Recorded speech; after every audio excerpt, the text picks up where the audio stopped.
Hey, how's it going everybody? Sorry I haven't made any videos here lately, like for the past several months, which has been kind of bad, but just been really busy with school and everything. I'm not gonna talk too much in it because that is not why y'all are here watching this video.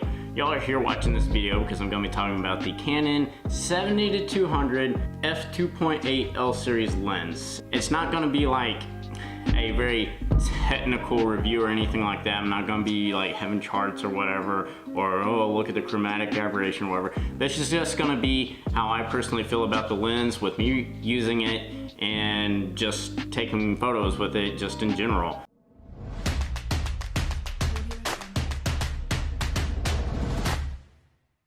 I like to take photos of animals and just landscapes and stuff like that. Sometimes plants if there's something interesting looking.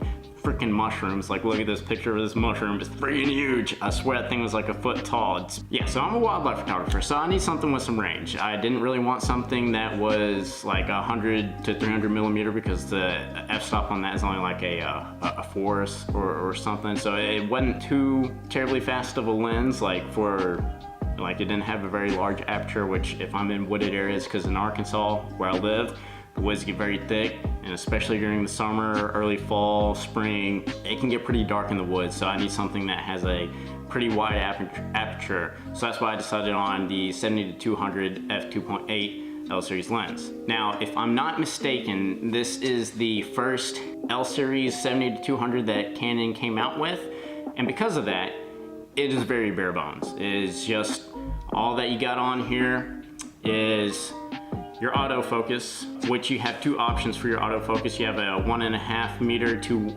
infinity and then a 3 meter to infinity. The reason for that is because that extra 1.5 meters between the 1.5 meters to infinity and 3 meters to infinity, that extra little 1.5 meters makes all the difference in the world for focusing speeds. So if you know that you're not going to be focusing on anything within 3 meters, like I typically am not whenever I am doing photos of animals and stuff, I keep it at 3 to infinity, so that way it can focus faster on things that are a little bit further away, because apparently to get that little extra 1.5 between 1.5 and 3 meters, a piece of glass has to move like that far on the lens, so it is a pretty significant change when it comes into like actual focusing speeds. But overall, it does focus very fast for it being a first generation lens of the L series 70-200. But when it comes to special features, autofocus is really all that you get on here. It does not come with any image stabilization whatsoever. Because it does not have image stabilization, you can't really get super low shutter speeds unless you have it on a tripod. So that means that you have to use a reciprocal rule. So that means that if you're using on full frame camera and you're out at 200 millimeters, that means that you have to shoot at 1/200th of a second. Or if you're using a crop sensor camera like in my case, you have to do 1/320th of a second to be able to try to counteract any camera shake that you might have even when you're holding it super steady. But since I'm shooting outside and doing wildlife photography, that's usually not an issue. I'm usually shooting at least 1/500th of a second. So again, usually not that big of a deal. The reason why I got this lens, even though it doesn't have any image stabilization like some of the newer ones, is because it's much cheaper. I think when I bought this lens, it was only $1,200. I say only $1,200, that's a pretty heavy chunk of change. But it beats the newest 70-200 that Canon came out with, which is the third version, I think, for image stabilization. That thing is $3,000, well over $3,000 if you include tax. I cannot afford that because I'm not a professional photographer and I do not get paid for my work, at least as of right now I do not. Hopefully maybe one day I can. I got this lens because Canon does have like a 50 to 250 millimeter for crop sensor cameras, which is what I use. So that extends it out to like almost 400 millimeters equivalent. The only problem is it had a variable aperture, so that meant that you were always having to change settings when you would zoom in and out. And then also the maximum aperture was a 4 to a 5.6, which again, the woods here in Arkansas get pretty freaking dark, even in the middle of the day. And so my ISO would consistently be like 2,000, 3,000, and it just made for not very good photos. You do, now going back to the focus, you do have full manual focus, so if you are using autofocus and it's just for whatever reason not hitting, or it's just having difficulty, because sometimes I have that issue whenever I'm taking a photo of a bird through some branches. Sometimes autofocus wants to hit on a branch that's right in front of the bird, and that just really gets annoying. So sometimes I have to use manual focus to be able to override it and get that photo of the bird and get it in focus. When it comes to the zoom ring, it is very fluid. You don't have to use a ton of force, but it's not just gonna, you know, just shoot out or whatever, go from 70 to 200. I mean, you can move it pretty quick. It doesn't have a super far range when you rotate it. I mean, I'm rotating it right here. It doesn't have a very far range. It doesn't go completely around like it does on the focus ring. So you don't have to worry about having to really move it out there or whatever. I mean, just a slight turn, you'll quickly get from 70 to 200 if you need to, which I often need to, because if there's a bird that's flying around or an animal that's moving fast, I have to start at 70 millimeters to be able to find the animal or the bird, and then just quickly shoot into 200 millimeters, so that way I can find it. Because whenever you're trying to look around and you're just like, no, you're out at 200 millimeters, you can't really find anything because you're like so zoomed in. So being able to start at 70 millimeters and then just quickly move over to 200, that's very beneficial. Also, whenever you are zooming in and out, oh, that's cool, you can see it moving in the camera. I just now noticed that.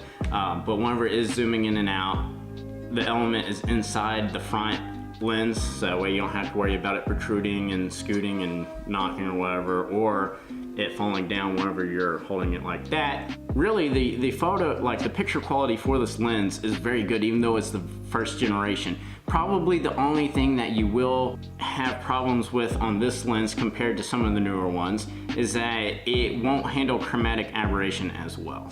That's just something that with each upgrade to the lens, they just get a little bit better at. But I've never really had terribly bad issues with chromatic aberration other than when I take photos of water. It's just in particular if the sun is in the direction that I'm shooting, and it's just, I mean, all cameras are gonna have problems with chromatic aberration at that point. It does get kind of bad on this lens when it's in that specific situation, but I can't always fix it in Lightroom or something, so it's not that big of a deal. Probably the biggest drawback on this lens, other than the fact that it doesn't have image stabilization, is that it is a heavy lens. I'm not sure on the exact weight, but I'm sure it's 3 to 4 pounds, maybe even 5, but I think it's closer to 3 or 4 pounds. The problem is whenever I put it on my camera, which is 7D Mark II, which is the same size as a full frame camera, even though it's a crop sensor camera. So that and it, just that combo there makes it about 5 to 6, maybe even 7 pounds. But then I also have the battery grip on there. So with 2 batteries, the battery grip, I'm almost at 10 pounds, if not maybe a little bit over. So when I'm hiking or something and carrying my camera, it does get kind of heavy after a while, just because, you know, you're lugging around 10 pounds worth of camera and lens. That's the only drawback on this thing, is it does have some weight. But the good thing is it does have a tripod ring on it, so whenever I'm walking around, I'll just kind of carry it, that and my camera like this, and just kind of have it dangling down when I'm walking, and that's how I'll carry it. I don't use a camera strap because having 10 pounds worth of camera and lens hanging off of your neck hurts.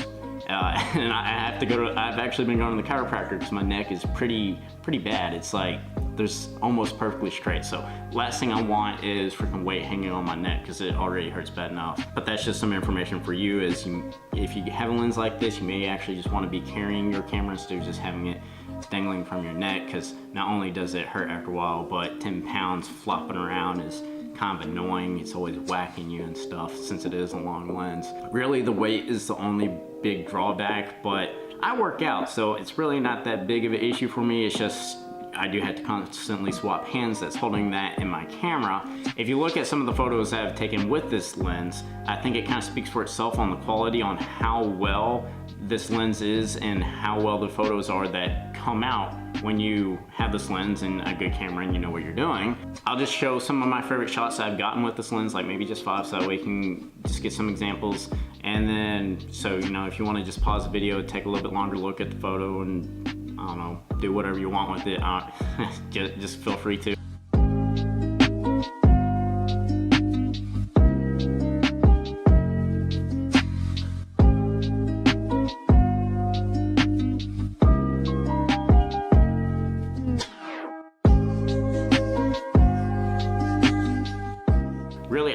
have too many negatives to say about this lens other than it is kind of heavy. You don't have image stabilization, but getting it without image stabilization is so much cheaper than buying it with image stabilization. I think even the first generation that has image stabilization is almost like $500 more. I personally could not afford that at the time. So if you are wanting to get your first L series lens, and in particular 70-200mm f2.8, I do think that the first generation without image stabilization is a very good and reasonable option. I mean, this is going to be a lens that can last for a long time unless you happen to break it, like I have almost a couple of times when I'm out hiking and fell.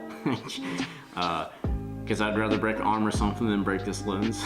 No, I'm just kidding. Also is weather sealed, I believe, so whenever I'm out it can be a little bit misty or slightly rainy or something. It's not going to be a huge issue, though I don't particularly like hiking and walking around when it's like that, but if it just, a storm flares up or something, it's not going to be a huge deal. Also, the good thing about this lens is it's going to retain its resale value. So even if you use it for another 5 years, you're still going to get a pretty good chunk of money back on it. It's not like some of these cheapo lenses or your kit lenses like the 50-250mm I was talking about earlier. That thing, once you buy it and you try to resell it, it's probably going to be like half the cost, if not much less, and that thing's only like 200 bucks or 200, 300 bucks. This thing, even after 5 years, you're probably going to be getting pretty close to $1,000 still when you try to resell it, as long as you take care of it, that is. You know, cracked lens or, you know, just completely destroyed, it may not sell too well, but yeah, I mean, there's a lot of positives about it. It takes very good photos. I mean, I would highly recommend it if you're trying to get a first L series lens, in particular something as like 70-200mm. Tamron and Sigma does offer 70-200mm f2.8 lenses that are cheaper. I don't think that they have as good of quality as Canon's. I mean, that's kind of the cost that that's kind of the price that you pay for getting a cheaper lens. They are still very good. I just don't think that they are quite as good. But I will have links down in the description to my Amazon affiliate page, so you can find the Canon 70-200 along with the Sigma and the Tamron lens. So that way, if you are interested in buying it, you can find it on there. Always watch out on Amazon because they might have a sale on some lenses or something. So just like I said, check out those links. You might find it on sale. Amazon usually has good prices whenever you're trying to buy that stuff. They're competitive prices. But really, that's all I have to say about this lens. I highly recommend it if you are looking for your first L series lens. It is very, very good, and I like using this lens. But that's all I have to say about the 70-200mm f series lens, or L series lens. If you liked what I had to say, please be sure to leave a like. That really helped out my channel. Also, be sure to subscribe and hit notifications if you want to see any more lens reviews, like about personal experiences. And I'm gonna have a review about the Canon 70 Mark II coming out here in a bit. Again, personal experiences, not so much tech review or whatever, and spec reviews. So be sure to, again, hit the subscribe button, hit notifications, so that way you'll know whenever I make that video. I'm gonna try to get it out before too much longer. And then if you have anything to say or add to about this lens, if you have used it and bought it, or if you have any questions, just say something down in the comment section. I reply back to comments very easily fairly well, since I am a smaller channel, so take advantage of that, and I'll see y'all in the next video.